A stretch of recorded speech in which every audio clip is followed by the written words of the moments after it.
Olá, estamos de volta para conhecer agora a experiência do William Shirer em Paris, na Paris ocupada pelos nazistas. Ele diz assim: Paris, dia 17 de junho de 1940. Não foi nada agradável para mim. Quando atravessamos as ruas de Paris, essas ruas que me são tão familiares, senti uma pontada no estômago e desejei nunca ter vindo. Meus companheiros alemães mostravam-se contentíssimos à vista da cidade.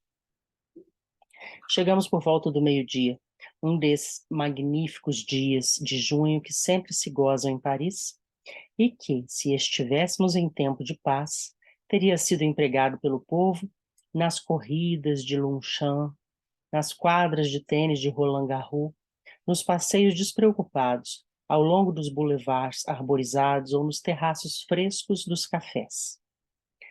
Primeiro choque: as ruas estão completamente desertas, as lojas fechadas, as cortinas descidas. Um vazio que causa uma sensação horrível. Vindo de Le Bourget, recordando sentimentalmente aquela noite em que corri a pé até a cidade para escrever minha reportagem sobre a chegada de Lindbergh. Descemos pela rua Lafayette. Automóveis militares alemães e motocicletas em desabalada correria, buzinando barulhentamente pela rua. Nas calçadas, ninguém. Estão ali todos os cafés das esquinas que eu conhecia tão bem. Tinham recolhido as mesas e baixado todas as cortinas. E fugiram. Os patrões, os garçons, os clientes. Nossos automóveis desceram pela rua Lafayette, buzinando em todos os cruzamentos, até que pedi ao nosso motorista que deixasse de fazer tanto barulho. Naquela esquina, o edifício do Petit Journal, onde eu trabalhara para o Chicago Tribune, quando cheguei a Paris pela primeira vez em 1925. Defronte, o café Trois Portes. Quantas horas agradáveis e descuidadas vivi ali, quando Paris para mim ainda era linda e sedutora, e era também o meu lar. Dobramos à esquerda e descemos a rua Pelletier até os grandes boulevards. Verifiquei que o Petit Riche estava fechado. O boulevard, igualmente deserto, com exceção de alguns soldados alemães, embasbacados ante as poucas vitrinas que não traziam corridas às cortinas. Chegamos à Place de l'Opéra. Pela primeira vez em minha vida não vi o habitual congestionamento do tráfego, com os flics berrando desesperadamente aos choferes dos carros que atravancavam a passagem. Toda a fachada da ópera oculta sob pilhas enormes de sacos de areia. O Café de la Paix parecia estar se reabrindo naquele instante. Um único garçom trazia para a calçada mesas e cadeiras. Soldados alemães espalhados pelo terraço apoderavam-se logo dos lugares. Da Place de l'Opéra, voltamos em direção da Madeleine, que também tinha a fachada protegida por sacos de areia, descendo a Rue Royale. O La Rue e o Weber fechados. Agora tínhamos diante dos olhos aquela vista tão conhecida. A Place de la Concorde, o Sena, a Câmara dos Deputados, sobre a qual flutuava uma enorme bandeira suástica, e à distância a cúpula dourada dos Inválidos. Passamos pelo Ministério da Marinha, a cuja porta montava guarda um enorme tanque alemão, e penetramos na praça. Paramos defronte do Hotel Crillon, transformado em quartel-general das forças alemãs de ocupação. O oficial que nos acompanhava desceu do carro para informar-se sobre os nossos alojamentos.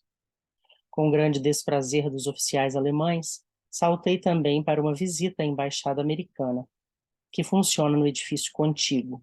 O embaixador Bullitt, Murphy, todos os que conhecia tinham saído para almoçar. Deixei um bilhete para Bullitt.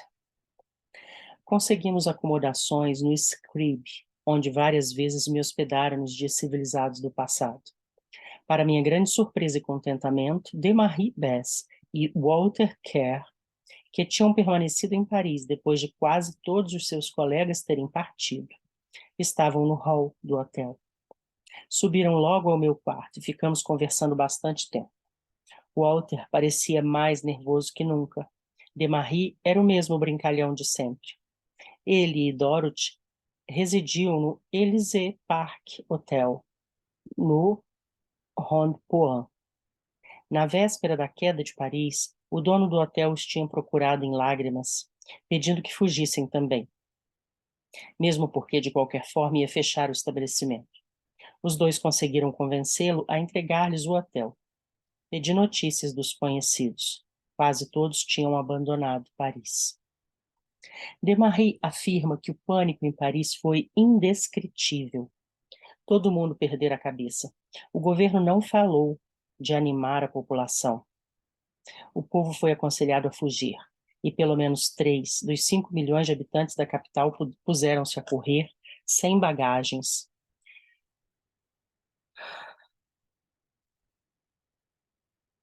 A correr realmente, a pé, em direção do sul. Parece-me que os parisienses acreditavam de fato que os alemães iam estuprar as suas mulheres e fazer coisas ainda piores aos homens.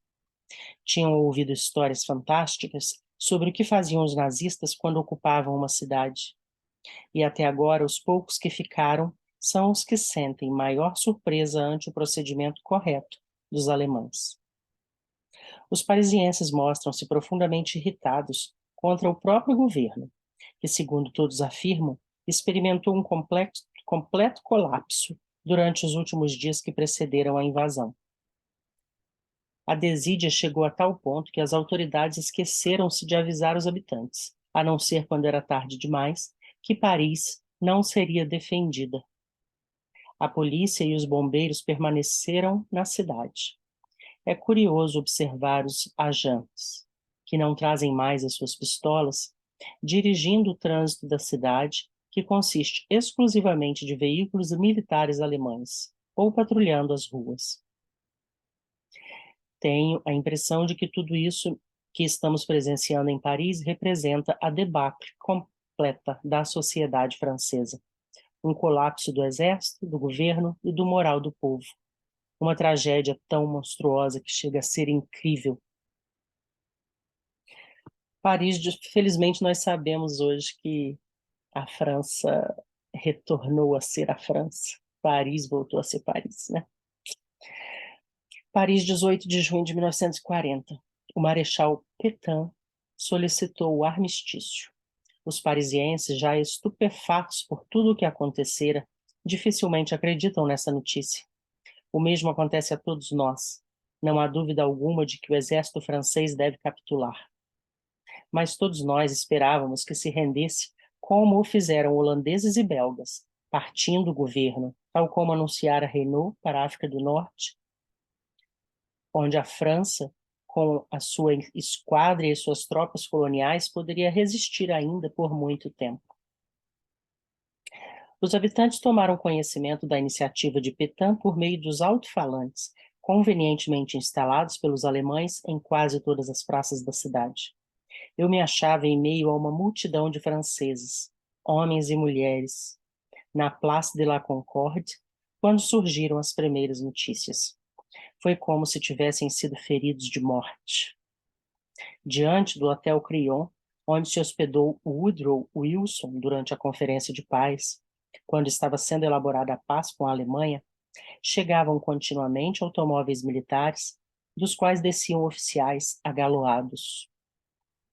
Era um nunca acabar de monóculos, bater de calcanhares e continências.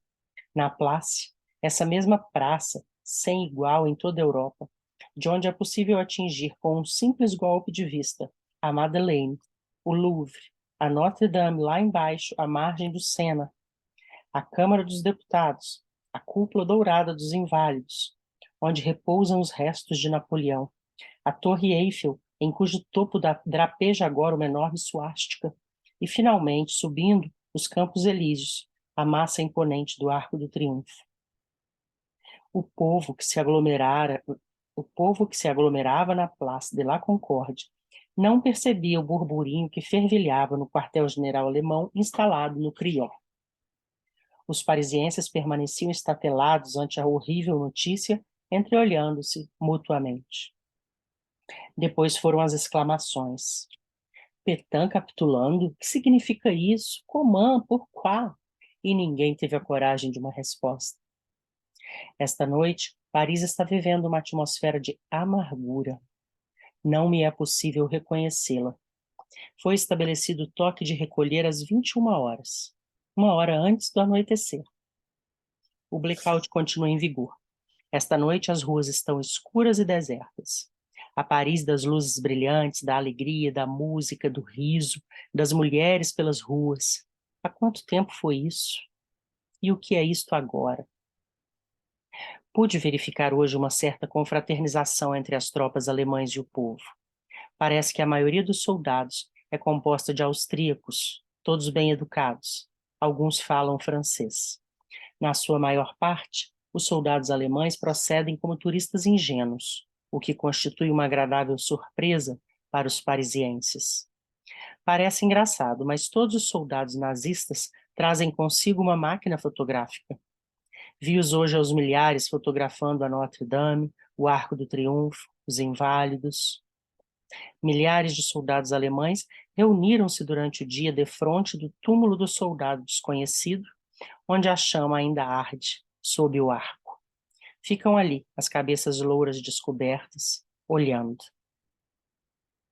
Ontem apareceram 2 jornais em Paris, La Victoire, que ironia, e Le Matin. Ontem mesmo encontrei-me com o editor desse último, Bunta Varilhar. Dizem-me que ele está ansioso por agradar os alemães, fazendo com que o seu jornal desperte uma impressão inicial favorável. Já começou a atacar a Inglaterra e acusá-la pela derrota da França. Le Victoire adota a idêntica atitude no outro sentido e faz um apelo aos parisienses para que não mais se refiram aos alemães como sendo Boche. Seu editorial de ontem terminava com a seguinte frase: Vive Paris, vive la France. O exército alemão ocupou ontem o hotel de Bess e Dorothy, mas ambos permaneceram corajosamente ocupando os seus apartamentos. Nós ficamos por aqui. Agradeço pela companhia. Até a próxima.